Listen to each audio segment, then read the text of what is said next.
y'all are trapped here, it looks like. I think that Shoal Creek is flooded. So that was just great. So now we have the pleasure of hearing Malachi Black read from his new book called, I wrote it down. I'm freaking out. Storm Toward Morning. I'm sorry. Storm Toward Morning. Malachi has been called the John Donne of the millennial generation. I find that amazing, and I can't wait to hear his poetry. Thank you so much. Look forward to hearing it.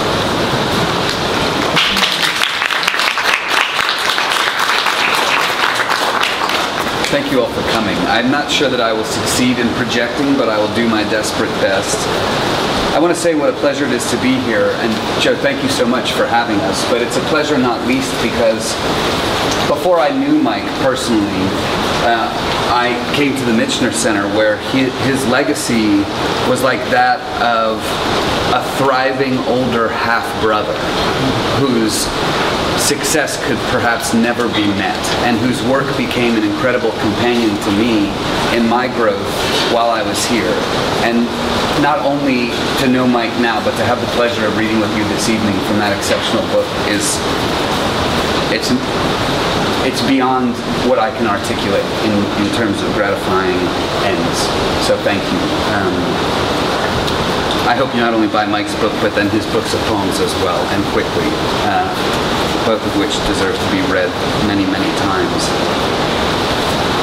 Because there are friends in the audience, I know some of you had the difficulty of encountering a reading of mine somewhat more recently, so I'll try to vary my approach in part, which will leave me vulnerable to, I think, some possible embarrassments, but I think it will delight us all to behold those. I'll say as well that I'm suffering from the primary embarrassment of wearing exactly what I was wearing on the cover of the book. So I discourage you from attending to that further, but I have to compound the embarrassment by drawing your attention to it immediately. I will begin with a poem some of you have heard. It's entitled A Memo to the Self-Possessed. It is a direct address in a way to my dream of a philosopher with whom you're all familiar, Marcus Aurelius, who is among maybe the most celebrated, with Epictetus perhaps, of the so-called Stoic philosophers. And I'll say only that it borrows, in some way it appropriates from a particular image in his text in which he endorses the orientation of the promontory against which the waves continually crash but remains utterly and entirely unaffected by that tremor.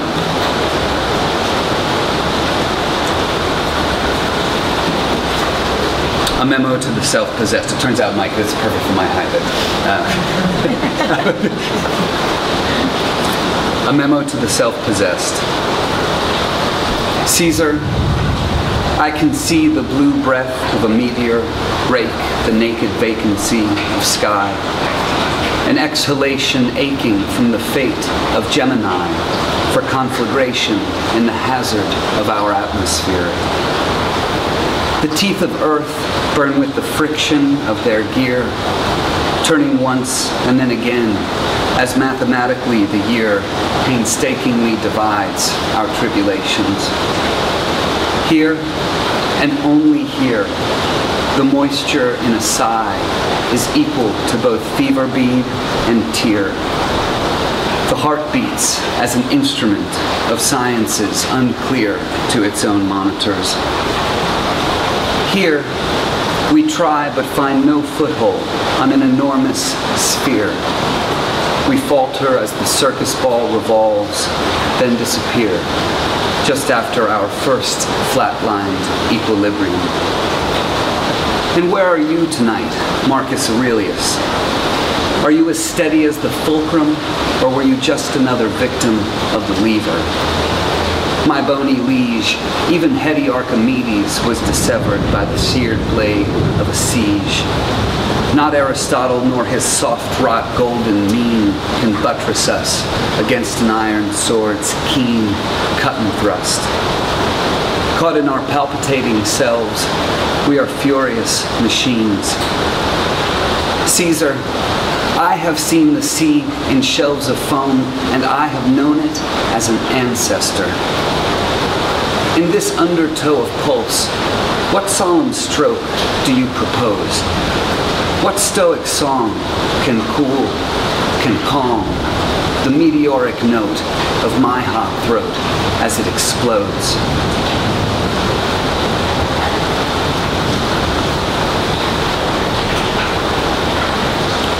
One preoccupation of this particular series of poems was the sonnet.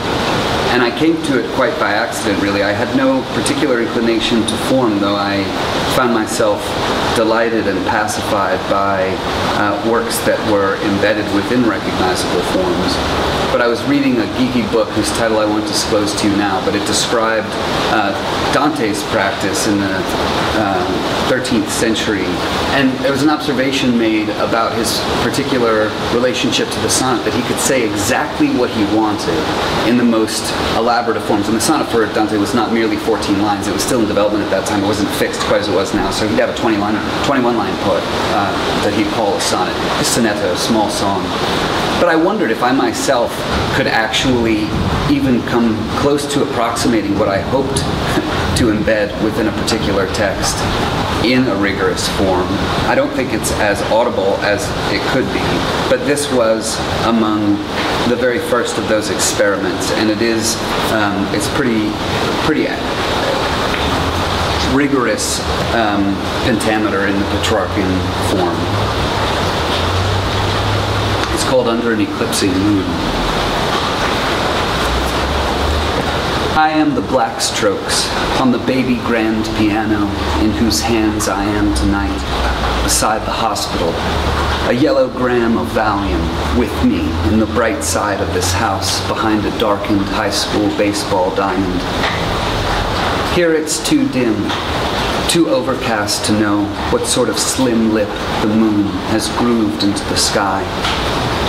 So what can I, whose veins are purpled through with bits of broken glass and vodka, whose heart claps like a shoe, what can I do but play a drunken, pill-induced sonata, watch it backflip and rebound, caterwauling in a somersault of sound around the room?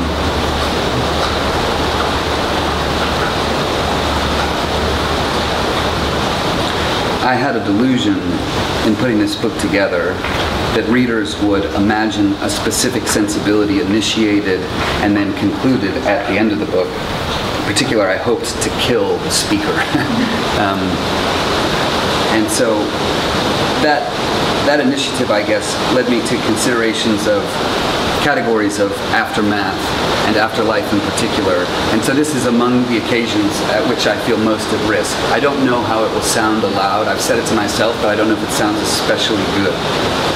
But I'll try it nevertheless. It's entitled Fragments from an Afterlife. I can no longer recall the arrow-headed leaves that suckled on a braid of branches hiding overripe tangerines. Heirloom tomatoes and a trace of blood. Did tongue ever have a memory? A sudden height when something had occurred to me. To hurry, to be worried, to have teeth and something stuck in them, to spend every evening brushing them, spitting out the paste. The things I used to take the time to taste. To have eyelids and be tired. The weightlessness of lying down and not quite dying. A sunburnt face. Fever and the foreignness it lent to everything. The paper odor of the doctor's office and the cold sting of the stethoscope. To have and to hear a heartbeat as the pulse rose to the ears. Not just to be a boy, but to remember it much later, as in learning how to read a wristwatch, so much puzzlement. Laughter, how it happened. Tracing ballpoint etchings on a desktop. Being caught, the feeling of fainting inwardly. Time, a ghost of sunglow in the eyes after I looked away. Sometimes we were whispering. There was a way of walking in a swimming pool or stream. There was a way of simply walking. There were streets.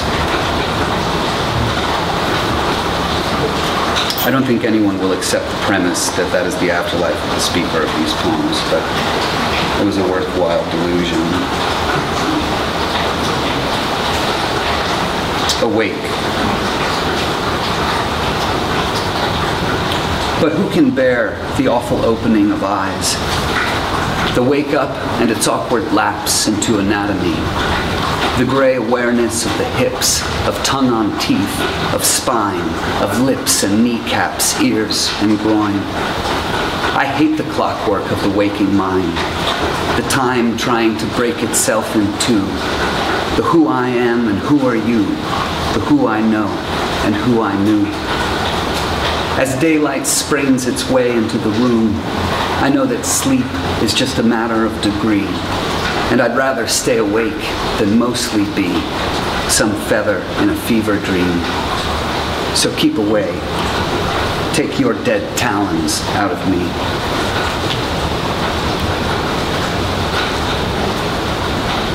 Ode to the Sun.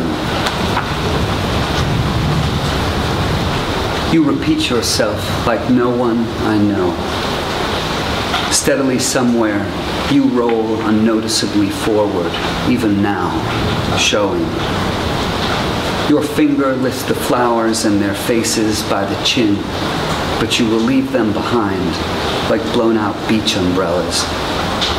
You will always reach and extend. You will always try to keep me to yourself on Monday mornings. You will glare and I will go, but you don't care and you can't know. I will look at you too long and cry. I will wonder where you've gone at night. I'll fall asleep and dream, an acorn. You are nothing but a breast, round behind a blouse of clouds built to be unbuttoned. You love, you share yourself, and you are always naked. You love, you show us how to take our places. You love, you cover our faces.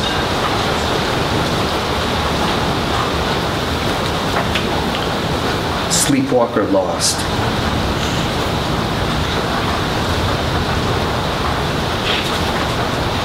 Who was I when I was a boy? Not the disc of face I passed when walking past the window glass. Excuse me, I couldn't find the page here, so that's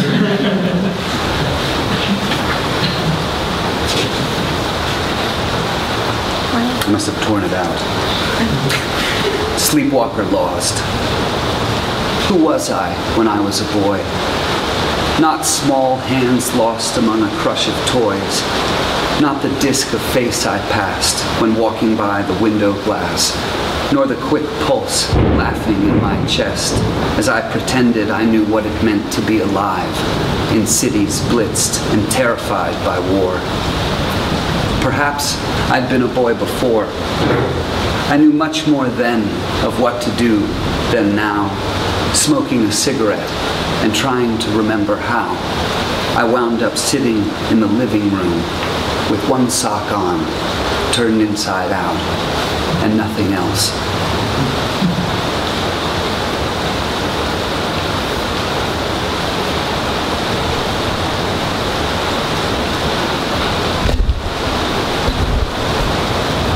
That the bones which thou hast broken may rejoice. This borrows its title from Psalm 51.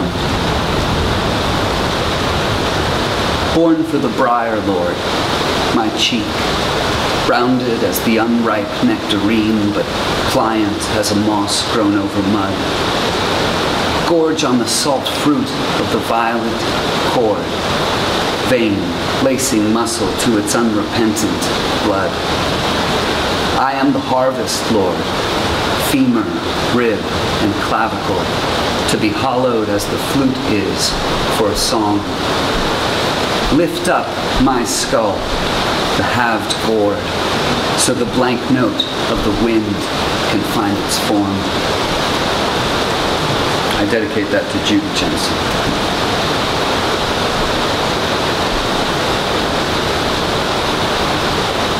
The Beekeeper's Diary. A swarm will surge and stagger from the hive, a spray of gold aluminum each spring. Some colonies must break to stay alive, make way for bodies that a winter brings. Like any matriarchs, old queens contrive to feed and keep the weather from new wings.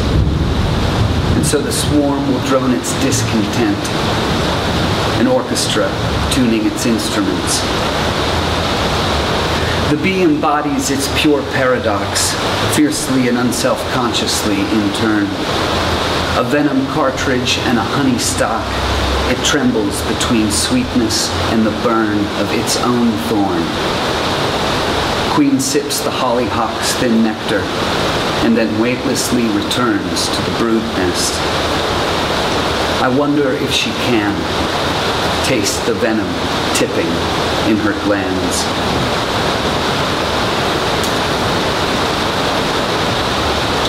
I'll read two last pieces, one of which is long, so don't get terribly excited. For Love of Ice.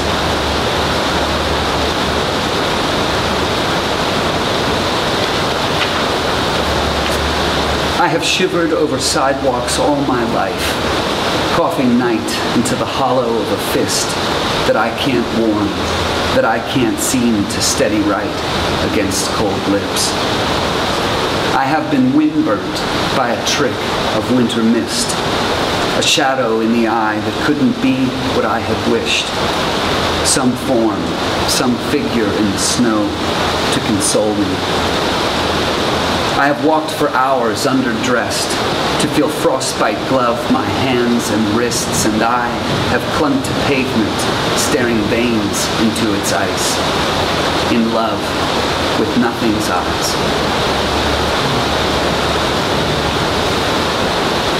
I'll conclude this evening with a sequence of poems more traditionally described as a crown. There are 10 in total. I won't read the subtitles. The first poem entails a first line, which results as the last line of the last poem. The final line of the first poem is the first line of the second. You'll understand the logic quite quickly, I think. This is a sequence to the possibility of God, as I have previously said. The canonical hours are the logic of its construction to some degree. They accent the progress through a single day at 3-hour intervals, beginning pre-dawn and ending in the midnight hour. Can you guys hear me? The rain is, I almost would rather just listen to it for a while, but I can't tell how. Yeah? Okay. A little hard. A little loud. Is that so? Okay, I'll try. Quarantine. Somehow I am sturdier, more sure than sea spray as I thicken through the bedroom door. I glean of sickness. You give me morning, Lord, as you give earthquake to all architecture. I can forget. You put that sugar in the melon's breath, and it is wet with what you are. I too ferment. You rub the hum and simple warmth of summer from afar into the hips of insects and of everything. I can forget. And like the sea, one more machine without a memory. I don't believe that you made me. I don't believe that you made me into this tremolo of hands, this fever, this flat-footed dance of tendons and the drapery of skin along a skeleton. I am that I am, a brittle rib cage and the hummingbird of breath that flickers in it. Incrementally, I stand. In me are eons in the cramp of endless ancestry. Sun is in the leaves again. I think I see you in the wind, but then I think I see the wind. But then I think I see the wind as an intention, pressing us with weather. All the pieces of the air you've put together somehow know just how to hold the rain. They somehow know to funnel and unfold, to swerve the snow, to rake the beaches, and to slope the arcing seagull's wings. As wind inside a shell, they know you in themselves. I'll find you out. I can know you as a hint in things. I do. And through the window, I have known you as an opening. I have known you as an opening of curtains, as a light blurts through the sky. But this is afternoon, and afternoon is not the time to hunt you with the hot globe of a human eye. So I fluster like a crooked broom in rounds within the living room and try to lift an ear to you. I try. I cut myself into a cave for you.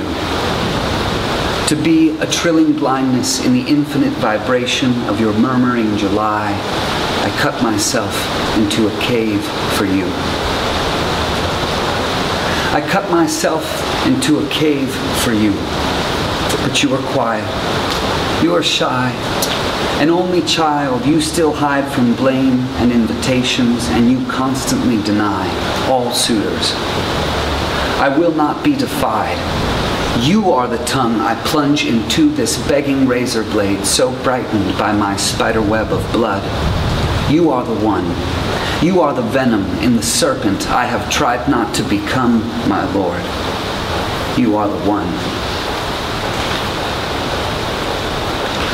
My Lord, you are the one.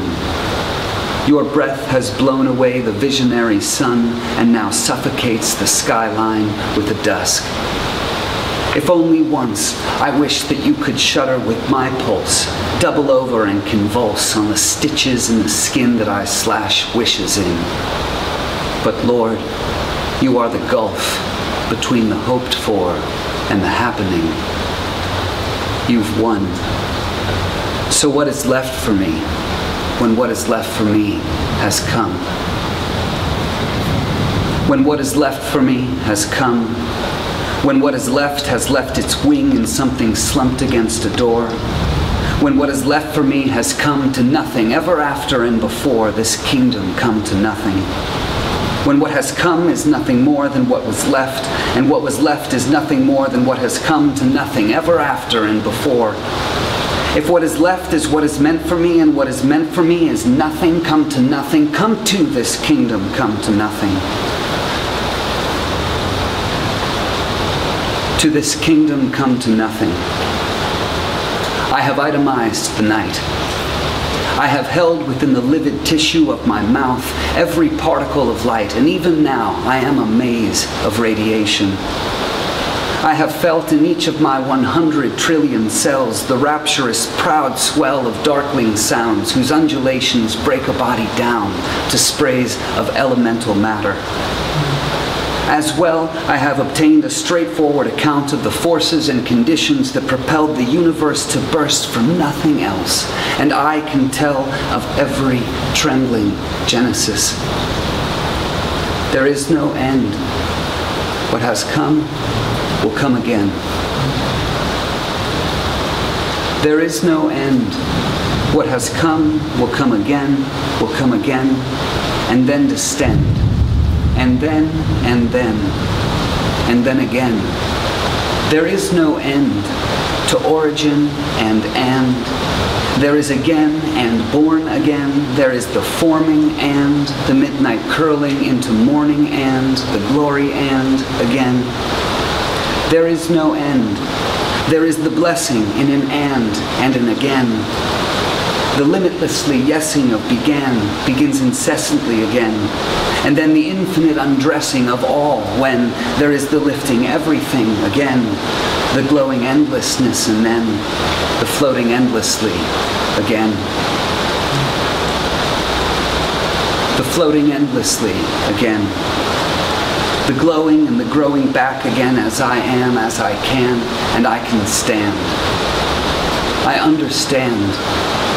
Though I am fashioned in the haggard image of a man, I am an atom of the aperture. I am as a nerve inside a gland. I understand. Though I am fashioned as I am a perch for the eternal and a purse for what it lends. I understand. Though flakes of fire overwhelm the fallen snow, though ice caps melt, though oceans freeze or overflow, somehow I am sturdier, more sure. Thank you very much. Yeah!